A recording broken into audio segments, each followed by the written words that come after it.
एक जिल्लो तमे आ बाजू गोहिलवाड़ लई लो के आ बाजू सोरठनी धरती लई लो के पछी काठियावाड़ होय के हालार होय एवुं लागे छे के अषाढ़ महीनाना हवे व्यवस्थित मंडाण थया छे ने अषाढ़ महीनो हवे ओळघोळ थयो होय एवुं लागे छे। अने गोहिलवाड़नी धरती पर पण कंईक अत्यारे एवुं ज देखाई रह्युं छे। पालीताणानी अंदर पण आज सारो एवो वरसाद वरस्यो। आ बाजू शिहोरनी अंदर पण सारो एवो वरसाद वरस्यो छे। शिहोરના ગ્રામ્ય પંથકમાં સારો એવો વરસાદ વરસ્યો અને નદીઓમાં નવા નીર આવ્યા છે। સાથે જ ખેડૂતોમાં ખુશીનો માહોલ દેખાઈ રહ્યો છે।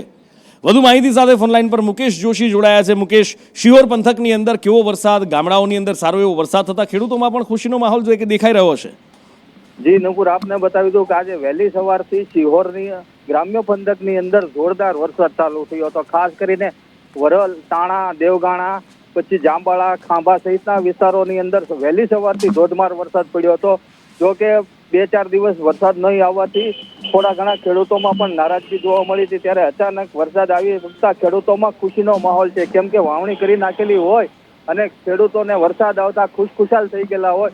ત્યારે વરલની નદીઓની અંદર જે સુકાયેલી નદીઓ પડી હતી તેની અંદર પણ નવા નીર આવતા લોકો ખુશખુશાલ થઈ ગયા।